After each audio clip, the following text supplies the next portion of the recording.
ना बताए कि कहाँ लेके जा रही हूँ बेटे को। कहते हैं जब सपने टूटते हैं तो आवाज नहीं होती, लेकिन एक आवाज उस जगह पर जाकर होती है जहां को जोड़ना बहुत मुश्किल होता है। और ये होता है उन टूटे हुए दिलों के साथ जिनका सब कुछ लुट चुका है, जिनके पास ना तो घर है, ना बेरोजगार, ना बच्चे हैं, ना आगे का भविष्य। नमस्कार, आपके साथ मैं हूं लावनी विनीत और आप देख रहे हैं दिल्ली दंगा, निर्दोष हिंदुओं का भयावह दर्द। 1 साल हो चुका है दिल्ली दंगे को, लेकिन इस 1 साल में उन हिंदू परिवारों का पुरसहार लेने वाला कोई नहीं है जिन्होंने इस दिल्ली दंगे में अपना सब कुछ खो दिया। इन 1 सालों में उन हिंदू परिवारों का पुरसहार लेने वाला कोई नहीं है जिनके ऊपर बेवजह आरोप लगाकर बिना सबूत, बिना साक्ष्य, बिना प्रमाण उन्हें जबरन जेल में ठूस दिया गया। इन 1 सालों में उन हिंदू परिवारों की पूछ लेने वाला, उनका दर्द साझा करने वाला, उनके दर्द पर मरहम लगाने वाला कोई नहीं है जो जाकर उनसे ये पूछ सके कि आपने अपनों को खोया, क्या आज आपके साथ कोई खड़ा है। तमाम तरीके से जिंदगी बदल चुकी है और यही वजह है कि दिल्ली दंगों पर उन पीड़ित हिंदुओं का दर्द हम इस मंच के जरिए आपसे साझा करने की कोशिश कर रहे हैं और वो सच बताने की कोशिश कर रहे हैं कि इस हिंदुस्तान में हिंदू किस कदर पीड़ित हो रहा है, किस कदर एक विशेष समुदाय हिंदुओं को न केवल प्रताड़ित कर रहा है बल्कि उनके घरों पर इंक्रोचमेंट करके उनका सब कुछ समूल नाश कर रहा है। आज के इस खास कार्यक्रम में सबसे पहले हम एक पीड़ित मां की आवाज आप तक पहुंचाना चाहते हैं, एक मां का ऐसा दर्द आप तक पहुंचाना चाहते हैं जिसे सुनकर निश्चित रूप से आपकी रूह कांप उठेगी, आपका रोम रोम रोए बिना नहीं रुकेगा। सुनते हैं। मैं प्रदीप राय की मम्मी हूँ। मैं साक्षी मान के कह रही हूँ, झूठ कुछ नहीं बोल रही हूँ। 2 अप्रैल का दिन था, रामनवमी का दिन था। हम लोग माता रानी का वो मना रहे, वो हवन करवा रही थी। तब तक 3-4 जने आए और प्रदीप 4 चक्का ला करके खड़ा था, उसको घर जाना था। 2 अप्रैल का मतलब कि 24-25 तारीख को लड़ाई हुई, लफड़ा हुआ, दंगा हुआ और 2 अप्रैल को ये लोग आए और मेरे बेटे को पकड़ के, भैया मैं कसम मांगती हूँ, हे माता रानी झूठ नहीं बोल रही हूँ, पता नहीं क्या कर्म गलत है कि आज इतने दिन से मेरा बेटा जाकर उसमें पड़ा हुआ है। आए लोग ले गए, ना मिलने दिए, ना बताए कि कहाँ लेके जा रही हूँ बेटे को। आपके बहू है, बेटा क्या करें, घर में छोड़ देंगे भैया उसको। हम ये लोग देख रहे हैं, कमाने वाला बेटा तो हमारा मुझे पता होगा। अब कुछ कहने के लिए बाकी रह नहीं जाता, इतना कुछ अगर इस माँ ने शायद कहा है। ये सरकारों को देखना होगा कैसे अब निष्पक्ष जांच होनी चाहिए ताकि जो कई ऐसे निर्दोष हिंदू परिवारों के बच्चे आज भी जेल के अंदर। ये एक माँ का दर्द नहीं है बल्कि कई माँओं का यही दर्द है कि आखिर उनके बच्चों का कसूर क्या था। उन निर्दोषों को जेल में क्यों ठोस दिया गया, उनको बिना साक्ष्य, बिना प्रमाण के क्यों इतनी बड़ी सजा दी गई कि उनके लिए ये दर्द जीवन भर का दर्द बन गया है। सरकार और समाज से ये माँ बाप एक ही गुहार लगाते हैं। सुनिए क्या कहते हैं प्रधानमंत्री से ये बूढ़े माँ बाप। सरकार से कुछ कहना चाहते हैं? मैं सरकार से यही कहना चाहती हूँ कि कम से कम जिस चीज के लिए, जिस इंसान ने आपको इस काबिल, प्रधानमंत्री जी को इस काबिल बनाया, यही हम ही जैसे इंसान थे। लेकिन प्रधानमंत्री जी को भी सोचना चाहिए कि क्या गलत है, क्या सही है, कौन कसूरवार है, कौन बेकसूरवार है, उसको कैसे करना चाहिए, ये पब्लिक का साथ देना चाहिए कि नहीं देना चाहिए। हमारा यही अनुरोध प्रधानमंत्री जी से है, कम से कम हमारे जीते जी हमारे बच्चों को छुड़वा दे भैया, और क्या कर सकती हूँ। शायद ये दर्द जो है, शायद ये दर्द शायद आपको कोई एक शब्द कुछ नहीं गलत बोल रही हूँ। आज भी बेटे के लिए तड़प रहे हैं हम लोग। भाई आप क्या करते हैं? आप पिताजी हैं, पिताजी आप क्या करते हैं? टेलीफोन में बता रहा हूँ। अच्छा, मुलाकात हुई क्या आप लोगों ने मुलाकात नहीं हुई। क्या से घर का खर्चा वगैरह? 25 फरवरी को जो है दंगा हुआ था और 2 अप्रैल को उठा करके ले गए। दिन के कि बाद हम जो है इनको वापस कर देंगे। 4 महीने तक बच्चे का कोई पता नहीं था कि बच्चा है कहाँ। तरस गए हम लोग देखने के लिए, उसको शक्ल देखने के लिए। 4 महीने के बाद हमें सूचना मिली तो बच्चा हमारा तिहाड़ में है, फिर यहाँ मंडौली में आ गया। इसके बाद जो है कोई सुनवाई नहीं हो रही है, जबकि बेगुनाह है। या तो साबित करिए उसको कि क्या कसूर किया। एक बूढ़े माँ बाप की आंखें तरस रही है अपने बच्चे को देखने के लिए, ये जानने के लिए कि वो जिंदा है भी या नहीं। इस सवाल का जवाब देगा कौन? समाज, सरकार या वो विपक्ष जो सिर्फ एक समुदाय विशेष पर बड़ी बड़ी टिप्पणियां करता है लेकिन इन निर्दोष हिंदुओं के नाम पर चुप्पी साध लेता है। आज उन्हीं से तो सवाल पूछने का दिन है। 2 खास मेहमान हमारे साथ इस वक्त जुड़ चुके हैं। स्वागत करती हूँ। मेरे साथ इस वक्त बीजेपी से जुड़ रहे हैं अनुराग शर्मा जी, बहुत स्वागत। और साथ ही साथ हमारे साथ वरिष्ठ पत्रकार और राजनीतिक विश्लेषक मयंक जैन जी भी जुड़ रहे हैं। मयंक जी, आपका भी बहुत बहुत स्वागत। मैं अनुराग जी सीधा सवाल आपसे करूंगी। एक बूढ़े माँ बाप ने सीधे सीधे कहा कि जब हम सरकार को चुनते हैं, जब हम नेता चुनते हैं तो इस उम्मीद से चुनते हैं कि हमारा बचाव होगा, हमें संरक्षण मिलेगा। लेकिन यहां पर दिल्ली पुलिस ने देखिए क्या किया। दिल्ली पुलिस पीठ थपथपाती है कि अब तक की बेस्ट इन्वेस्टिगेशन की है हमने। यही नतीजा है। बेस्ट इन्वेस्टिगेशन में निर्दोष हिंदुओं को जेल में ठूस दिया गया। ऐसे निर्दोष हिंदुओं के अब बच्चे कहां हैं? उनके बूढ़े माँ बाप ये कहते हैं कि आंखें तरस रही है बच्चों को देखने के लिए, बेटा जिंदा भी है या नहीं? Who is responsible sir? बहुत चैनल का धन्यवाद करता हूं कि आपने इस मुद्दे को उठाया है, और विशेष तौर पर तब उठाया है कि जब इसका मतलब किसी को ध्यान ही नहीं था कि दिल्ली दंगों का 1 वर्ष हो चुका है। ये किसी से छुपा नहीं है कि एक ये हिडन एजेंडे के थ्रू ये सारी चीजें की जा रही हैं, और ये प्लानिंग आज से नहीं हुई है। ये प्लानिंग आजादी से पहले की है कि इस देश को टारगेट पर रखा गया था गजवाए हिंद खुरासान के मॉड्यूल को लेकर। और ये बहुत दुर्भाग्यपूर्ण है कि जो लोग इस तरीके की सोच रखते हैं उनको यही नहीं पता कि वो क्या कर रहे हैं। वो भटके हुए लोग हैं। मैं उनको स्पष्ट रूप से ये चीज कहना चाहता हूं कि आप देखिए, बहुत सीधी सी बात है। एक आलू जिसको हम पोटैटो बोलते हैं, जिसको कांदा बोलते हैं, और जिसको हम मतलब अलग अलग भाषाओं में अलग अलग बोलते हैं, वो एक ही चीज है। भगवान एक ही है, भगवान श्री हरि विष्णु। लेकिन लोगों ने अपने स्वार्थ के लिए उनको गॉड बना दिया, उनको अल्लाह बना दिया, खुदा बना दिया। फिर आपस में लड़ रहे हैं कि नहीं इसे गॉड बोलो, नहीं इसे खुदा बोलो, इसको अल्लाह बोलो। मान सब भगवान विष्णु। अनुराग जी, बड़े सोफिस्टिकेटेड तरीके से आप चीज को समझाने की कोशिश कर रहे हैं, लेकिन मेरा बड़ा सिंपल सा क्वेश्चन था कि बेस्ट इन्वेस्टिगेशन का दावा ठोकने वाली दिल्ली पुलिस, जिसका पूरा का पूरा अधिकार आपके क्षेत्र में आता है, उस दिल्ली पुलिस से क्या आपने एक बार भी पूछने की कोशिश की कि आखिर वो हिंदू परिवार, वो हिंदू लोग जो जेल में ठूसे गए हैं, उनके खिलाफ चार्जशीट क्या है? उन्हें तो पता ही नहीं है कि उनके ऊपर किस चीज का मुकदमा चल रहा है। उन्हें पता ही नहीं है कि उनका आरोप, उन पर जो आरोप लग रहा है वो है क्या। उन्हें पता ही नहीं है कि उन्होंने मर्डर किसका किया है, और वो 9-9 महीने 10-10 महीने की जेल की सजा काट रहे हैं, जमानत पर बाहर हैं। देखिए, मैं आपको बताता हूं, हम लोग सत्ता में आए हैं 2014 से, और जो भी सरकारी महकमे में जो भी, मेरे को बोलना नहीं चाहिए ये बात, क्योंकि ये बहुत दुर्भाग्यपूर्ण है कि लोग अपनी ड्यूटी और अपने कार्य प्रणालियों से हटकर किसी समूह विशेष के दबाव में आकर कभी कभी काम करने के लिए मजबूर हो जाते हैं। जो सरकारी जो नौकरशाह हैं ये परमानेंट चलते हैं, इनकी नौकरियां 60 साल तक होती है। लेकिन जो नेता होते हैं, चाहे वो मंत्री हैं, चाहे वो अपना प्रधानमंत्री हैं, चाहे वो गृह मंत्री हैं, ये इलेक्शन के हिसाब से चुने जाते हैं 5 वर्ष के लिए। ये सिस्टम पीछे से पूरा चलता आता है।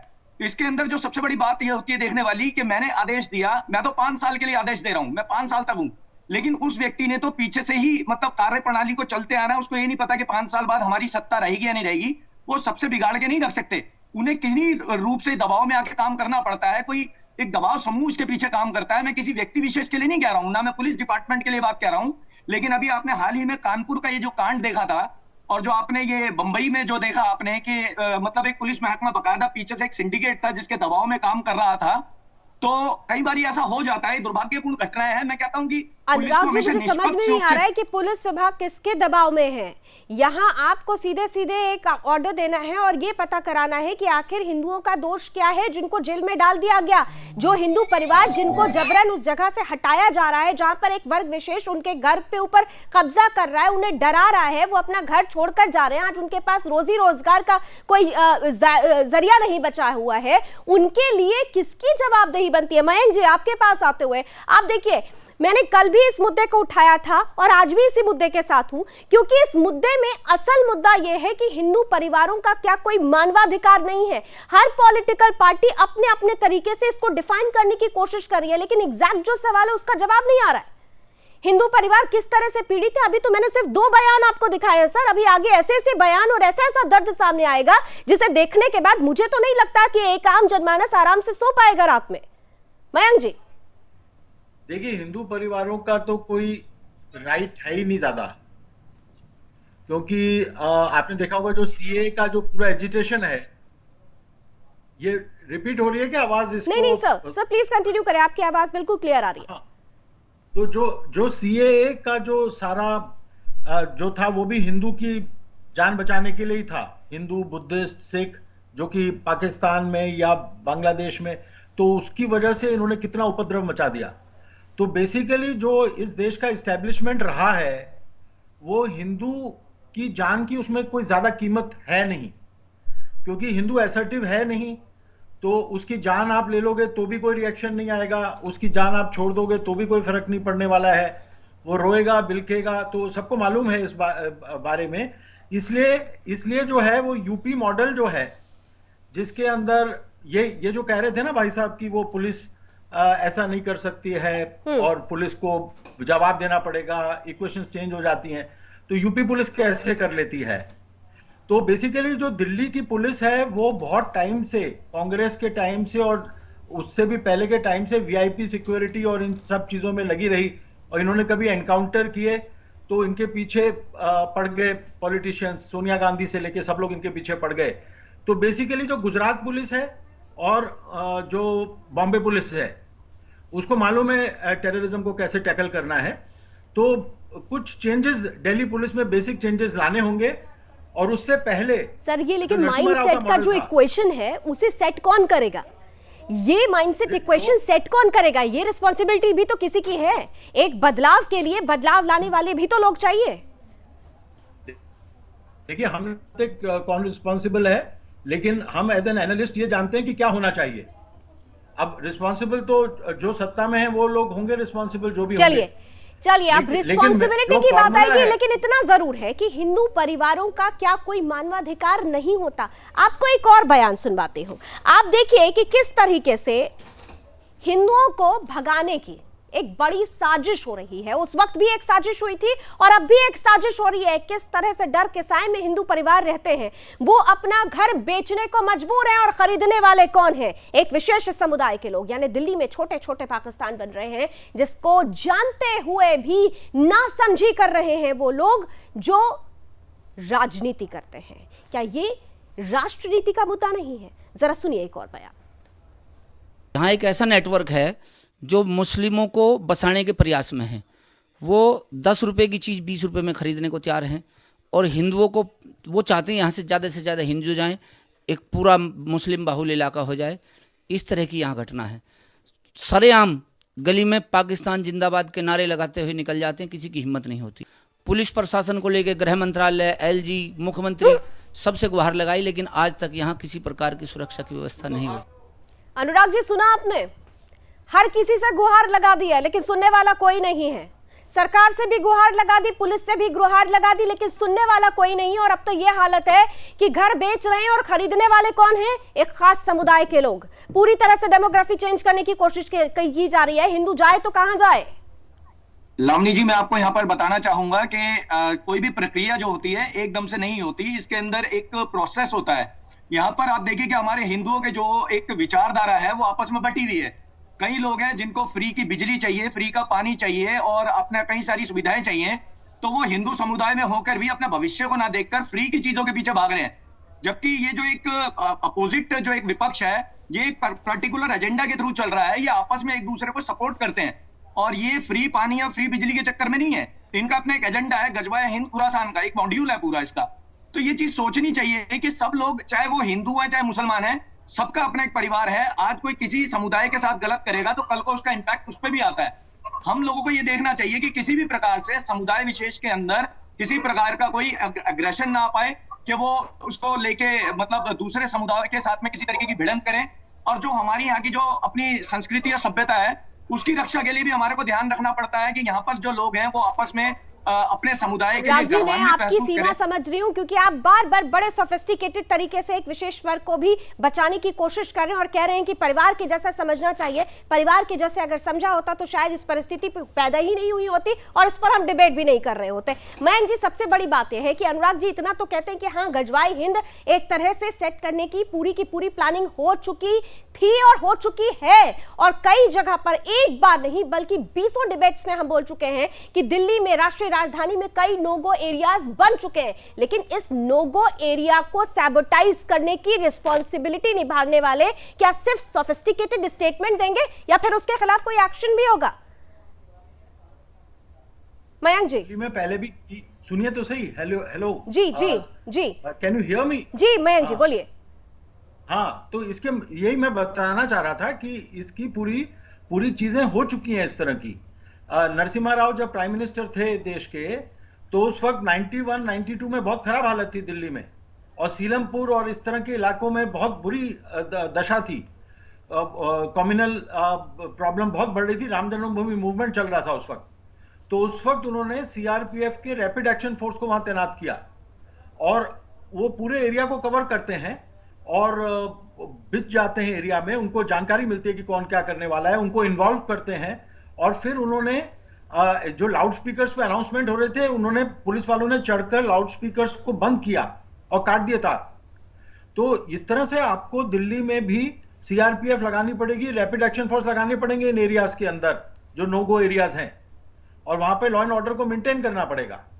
और हिंदू जहां पर असुरक्षित है वहां पर ये कैंप्स की बहुत ज्यादा आवश्यकता है, जो, और ये स्टैंडर्ड पॉलिसी है सीआरपीएफ की, और वो उसके अंतर्गत आरएएफ रैपिड एक्शन फोर्स के कैंप्स लग सकते हैं एरिया में। पूरा एक प्रोविजन है इसका, और अलग अलग राज्यों में अलग अलग जगह पर जहां भी डिस्टर्ब्ड एरियाज हैं वहां पर ऐसे कैंप लग रहे हैं। बिल्कुल, यानी मल्टी प्रॉन्ग एक्शंस लेने होंगे। हिंदुओं के अंदर बैठे हुए डर को भगाना होगा, उन्हें एक सपोर्ट देना होगा, लेकिन सपोर्ट कहां है? दिल्ली दंगे को 1 साल हो चुका है, लेकिन उन हिंदुओं का पुरसा हाल लेने वाला कोई नहीं है सर। इसीलिए हम इस पर बहस कर रहे हैं, इसीलिए हम उनका दर्द आज साझा कर रहे हैं कि सुनिए तो कि 1 साल में उनके साथ हुआ क्या है। आइए एक और बयान आपको सुनाते हैं। स्कूल में पहुंचकर किस कदर बच्चों के साथ पूरी तरीके से उन्हें प्रताड़ित करने की कोशिश की गई, उन्हें उठाने की कोशिश की गई। इस महिला का बयान सुनिए और फिर देखिए कि क्या बड़ी साजिश थी जो आज भी जारी है, जिसे रोकने की जरूरत है। सुनिए जरा। तकरीबन 1 साल पूरा हो गया है, लेकिन अभी भी वो जो जख्म हैं वो भरे नहीं हैं। ब्रजपुरी के इलाके में इस वक्त हम मौजूद हैं, और यहाँ पर भी बात करें तो जिस तरह से डीआरपी जो स्कूल है, इस स्कूल को भी पूरी तरीके से दंगाइयों ने तहस नहस कर दिया था, आग के हवाले कर दिया गया था। हालांकि अभी इस स्कूल को फिर से रेनोवेशन करके सही किया गया है, लेकिन उस दौरान जब हम यहाँ पर आए थे तो पूरे स्कूल को जलाकर राख कर दिया गया था। बातचीत करते हैं, खुद इंदु शर्मा जी हैं। इंदु जी, पहला सवाल होगा, 1 साल ज़रूर हो गया, लेकिन क्या वो जो खौफनाक दिन था वो अभी भी आपके जहन में ताज़ा है? क्योंकि वो दिन आपने खुद नहीं भुला पाएंगे, उस दिन को तो नहीं भुला सकते हम। क्या हुआ था अचानक से? फिर से थोड़ा सा बताइए। एक समुदाय के पेरेंट्स आए थे, बच्चों को लेके जाने लगे कि हमें आप अपना बच्चा दे दीजिए, यहाँ बहुत रश है, जाम है, हम जाम में फंस जाएंगे। फ्राइडे का दिन था, तो फ्राइडे को उनमें बच्चे जाते थे, हमने बच्चों को दे दिया। तब कुछ टाइम बाद देखा कि सभी बहुत ज़्यादा बच्चा जा रहा है, तो टीचर कहने लगे मैम क्या करें, अब पढ़ाने का तो वो है नहीं, बच्चे बहुत कम है। मैंने बोला कि ठीक है, आप इन बच्चों के घर फ़ोन कर दीजिए, बच्चे घर चले जाएंगे, पेरेंट्स ले जाएंगे। उसके बावजूद कुछ पेरेंट्स, सभी पेरेंट्स आए, घर ले गए। लास्ट में 1:15 बजे 10-12 बच्चे हमारे पास रुकते हैं, जिसमें से 10 बच्चे टीचर्स लेके गई, 2-3 बच्चे फिर मैं अपने साथ लेके गई हूँ। जब आपके पास एक विशेष समुदाय के लोग आए थे, उन्होंने कहा कि स्कूल खाली करा दे, उन्होंने क्या रीज़न बताया था कि हमें अपने बच्चों को दे? उन्होंने ये कहा था कि बाहर जो एनआरसी और सीए के चक्कर में जाम लगा हुआ है, बच्चे जाम में फंस जाएंगे, आप घर पे भेज दो। हमने कहा हम ऐसे नहीं भेज सकते, जो पेरेंट्स आएगा उसी को बच्चा देंगे। तो आपको क्या ये लग रहा था कि जो दंगे हुए थे ये पूरी तरीके से एक षड्यंत्र रचा गया था पूरी तरह से? सर ये तो बिल्कुल लग रहा है, क्योंकि एक साथ इतना मटेरियल तो कहीं नहीं मिलता। गुलेल भी थी, रस्से भी, सब कुछ बंधे हुए थे एक साथ, तो नहीं होता है प्री प्लान कि 2:30 बजे हम देख रहे हैं यार रस्सा बंधा हुआ, वो कैसे हो सकता है? सोची समझी साजिश थी, षड्यंत्र था ये दंगा। पहले हिंदुओं को उस वक्त निशाना बनाया गया और उसके बाद उनके साथ क्या हुआ, उसके बाद भी निर्दोष हिंदुओं को जेल में डाल दिया गया। उनके बूढ़े माँ बाप की आंखें आज भी इंतजार कर रही हैं बेटे से मिलने के लिए, और आज उनके पास ना घर बच रहा है, ना रोजगार बच रहा है, ना कोई आसरा बच रहा है। एक और पीड़ित का बयान सुनते हैं और फिर आगे बढ़ते हैं। सिर्फ उनके जो बच्चे थे, बेटे थे, उनको जेल में तो डाल ही दिया गया है। हालात ऐसे बने हुए हैं उत्तर पूर्वी के अंदर कि अब लोग बाग यहाँ से पलायन के लिए मजबूर हैं। ये देख सकते हैं, कुछ ही दिन पहले माता जी का आपका निधन हुआ और इनके 21 तारीख को, और 2 बेटे आज भी इनके जेल के अंदर हैं जिनका इंतजार ये कर रहे हैं। दादी को कंधा दिया था, शायद बच्चों ने नहीं दे पाए। बच्चों ने जो कंधा दिया था, जो हम फिल्मों में देखते थे डुप्लीकेट सीन, वो मेरे बच्चों ने हकीकत किया। मैं बयान नहीं कर सकता, बहुत बुरा दृश्य था। आर्थिक हालात ये है कि मोहल्ले पड़ोस के लोग की मदद कर रहे हैं, खाने पीने के भी, और हमारी स्थिति तो ये है कि हमारे बच्चे आ जाए और हम यहाँ से बेच कर चले जाए। मेन रोड पर 3 मकान बिक चुके हैं हमारे, डॉक्टर वीपी सिंह का बिक चुका है और मॉडर्न कमेटी ही खरीद रही है। एक अग्रवाल का बिक चुका है, प्रमोद बोतला का बिक चुका है सी ब्लॉक में, और डी ब्लॉक में 6-7 मकान बिक चुके हैं। हिंदू के पलायन करके लोग जा रहे हैं यहाँ से। ऐसा क्यों? क्या अनुराग जी, ना घर, ना आसरा, ना सहारा, कुछ तो करो सरकार। अनुराग जी, सरकार में हमारे जो मोदी जी हैं, उनके अंतर्गत जो हमारी सरकार काम कर रही है, वो सबका साथ सबका विकास के लिए काम कर रही है। हम किसी भी ऐसे मतलब ग्रुप के लिए, समूह के लिए या किसी भी ऐसी विचारधारा का समर्थन नहीं करते जो विघटनकारी तत्व हैं, चाहे वो खालिस्तानी हो, चाहे ये दंगा फैलाने वाले हों, चाहे जिहादी हों, चाहे कोई विदेशी फंडिंग करने वाले हों, चाहे किसी भी प्रकार का ऐसा कोई विघटनकारी तत्व जो ठीक है, उम्मीद करते हैं आप उन हिंदुओं का दर्द समझकर उनके लिए जरूर कुछ करेंगे। मयंक जी, लास्ट कमेंट सर। हाँ, देखिए इसमें एक तो डायरेक्टली हिंदू सोसाइटी के लिए कुछ ना कुछ करना चाहिए, जो स्वयंसेवी संस्थाएं हैं उनको भी करना चाहिए, पुलिस को करना चाहिए, सरकार को करना चाहिए, और जो इनोसेंट है उनको बचाना चाहिए। और मैंने जैसे बताया, सीआरपीएफ का कैंप लगाना पड़ेगा, इसमें कोई भी डाउट अपने मन में किसी को रखना नहीं चाहिए। दिल्ली की सिचुएशन बहुत खराब है। तो दिल्ली की सिचुएशन बहुत खराब हो चुकी है, कोई भी डाउट रखने की जरूरत नहीं है। हिंदुओं को बचाने की जरूरत है। एक विशेष वर्ग जो बुरी तरह से उन्हें प्रताड़ित कर रहा है, उनका सहारा बनने की जरूरत है। दिल्ली दंगे के 1 साल में सब कुछ खो चुके लोगों को सहारा देने की जरूरत है। उम्मीद है कि ऐसा ही होगा। बहुत बहुत शुक्रिया आप सभी का हमारे साथ जुड़ने के लिए। अभी बस इतना ही। जय हिंद। मेरे बेटे को पकड़ के मेन रोड पर 3 मकान बिक चुके हैं हमारे। ना मिलने दिए, ना बताए कि कहाँ लेके जा रही हूँ बेटे को।